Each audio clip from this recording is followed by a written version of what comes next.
லூக்கா அதிகாரம் 17.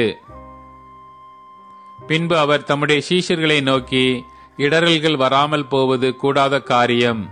ஆகிலும் அவைகள் எவனால் வருகிறதோ அவனுக்கு ஐயோ.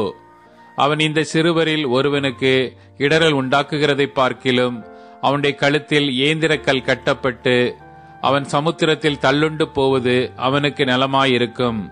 உங்களை குறித்து எச்சரிக்கையாயிருங்கள். உன் சகோதரன் உனக்கு விரோதமாய் குற்றம் செய்தால் அவனை கடிந்து கொள். அவன் மனஸ்தாபப்பட்டால் அவனுக்கு மன்னிப்பாயாக. அவன் ஒரு நாளில் 7 தரம் உனக்கு விரோதமாய் குற்றம் செய்து 7 தரமும் உன்னிடத்தில் வந்து நான் மனஸ்தாபப்படுகிறேன் என்று சொன்னால் அவனுக்கு மன்னிப்பாயாக என்றார். அப்பொழுது அப்போஸ்தலர் கர்த்தரை நோக்கி, எங்கள் விசுவாசத்தை வர்த்திக்க பண்ண வேண்டும் என்றார்கள்.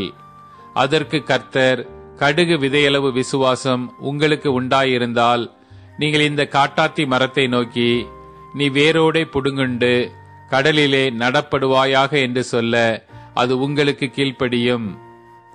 உங்களில் ஒருவனுடைய ஊழியக்காரன் உழுது அல்லது மந்தை மேய்த்து வயலிலிருந்து வரும்போது எஜமான் அவனை நோக்கி, நீ முன்பு போய் சாப்பிட்டு வா என்று அவனுக்கு சொல்வானோ? நீ எனக்கு சாப்பாடு ஆயத்தம் பண்ணி அறை கட்டி கொண்டு நான் போஜன பானம் பண்ணுமளவும் எனக்கு ஊழியம் செய். அதற்கு பின் நீ புசித்து குடிக்கலாம் என்று அவனுக்கு சொல்லுவான் அல்லவா? தான் கட்டளையிட்டவைகளை அந்த வேலைக்காரன் செய்ததற்காக அவனுக்கு உபச்சாரம் செய்வானோ? அப்படி செய்ய மாட்டானே. அப்படியே நீங்களும் உங்களுக்கு கட்டளையிடப்பட்ட யாவற்றையும் செய்த பின்பு, நாங்கள் அப்பிரயோஜனமான ஊழியக்காரர், செய்ய வேண்டிய கடமையை மாத்திரம் செய்தோம் என்று சொல்லுங்கள் என்றார். பின்பு அவர் எருசலேமுக்கு பிரயாணம் பண்ணுகையில் அவர் சமாரியா, கலிலேயா என்னும் நாடுகளின் வழியாக நடந்து போனார். அவர் ஒரு கிராமத்தில் பிரவேசித்த போது குஷ்ட ரோகமுள்ள மனுஷர் 10 பேர் அவருக்கு எதிராக வந்து தூரத்திலே நின்று, இயேசு ஐயரே, எங்களுக்கு இரங்கும் என்று சத்தமிட்டார்கள். அவர்களை அவர் பார்த்து, நீங்கள் போய் ஆசாரியர்களுக்கு உங்களை காண்பியுங்கள் என்றார். அந்தப்படி அவர்கள் போகையில் சுத்தமானார்கள். அவர்களில் ஒருவன் தான் ஆரோக்கியமானதைக் கண்டு திரும்பி வந்து உரத்த சத்தத்தோடே தேவனை மகிமைப்படுத்தி அவருடைய பாதத்தருகே முகங்குப்புற விழுந்து அவருக்கு ஸ்தோத்திரம் செலுத்தினான். அவன் சமாரியனாயிருந்தான். அப்பொழுது இயேசு, சுத்தமானவர்கள் 10 பேர் அல்லவா? மற்ற 9 பேர் எங்கே?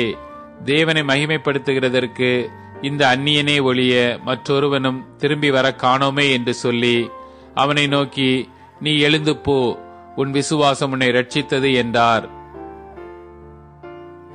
தேவனுடைய ராஜ்யம் எப்பொழுது வரும் என்று பரிசேயர் அவரிடத்தில் கேட்டபொழுது அவர்களுக்கு அவர் பிரதியுத்தரமாக, தேவனுடைய ராஜ்யம் பிரதியட்சமாய் வராது. இதோ இங்கே என்றும் அதோ அங்கே என்றும் சொல்லப்படுகிறதற்கும் ஏதுவிராது.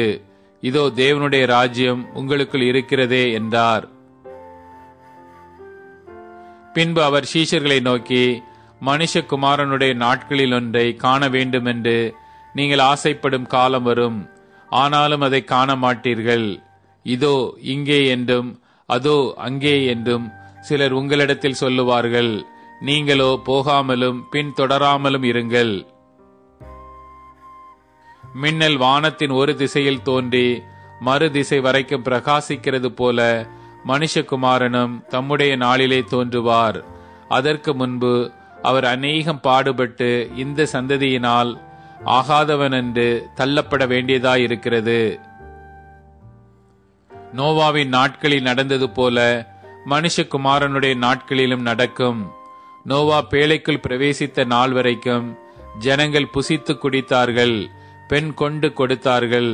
ஜல பிரளயம் வந்து எல்லாரையும் அழித்து போட்டது.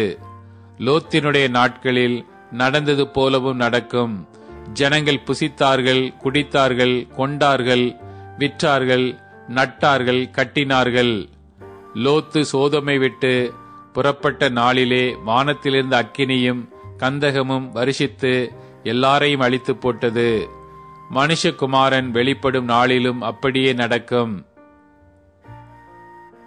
அந்த நாளிலே வீட்டின் மேல் இருப்பவன் வீட்டில் உள்ள தன் பண்டங்களை எடுத்துக்கொண்டு போக இறங்காமல் இருக்க கடவன். அப்படியே வயலில் இருக்கிறவன் பின்னிட்டு திரும்பாமலும் இருக்க கடவன். லோத்தின் மனைவியை நினைத்துக் கொள்ளுங்கள். தன் ஜீவனை ரட்சிக்க வகை தேடுகிறவன் அதை இழந்து போவான், இழந்து போகிறவன் அதை உயிர்ப்பித்துக் கொள்ளுவான். அந்த ராத்திரியில் ஒரே படுக்கையில் படுத்திருக்கிற 2 பேரில் ஒருவன் ஏற்றுக்கொள்ளப்படுவான், மற்றவன் கைவிடப்படுவான். திரிகை திரிக்கிற 2 ஸ்திரீகளில் ஒருத்தி ஏற்றுக்கொள்ளப்படுவாள், மற்றவள் கைவிடப்படுவாள். வயலில் இருக்கிற 2 பேரில் ஒருவன் ஏற்றுக்கொள்ளப்படுவான், மற்றவன் கைவிடப்படுவான் என்று உங்களுக்கு சொல்லுகிறேன் என்றார். அவர்கள் அவருக்கு பிரதியுத்தரமாக, எங்கே ஆண்டவரே என்றார்கள்.